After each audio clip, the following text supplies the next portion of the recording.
thử sản phẩm này cho coi cái tiếng của công ty Văn Việt. Nó hoàn toàn ok, không có rớt. Đây là một cây. Và cây thứ hai rất là ok.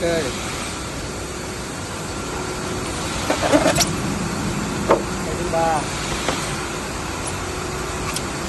rất là ok. Cây thứ tư rất là ok. Cây thứ năm rất là ok. Cây thứ sáu rất là ok. Rồi được rồi, tắt đi.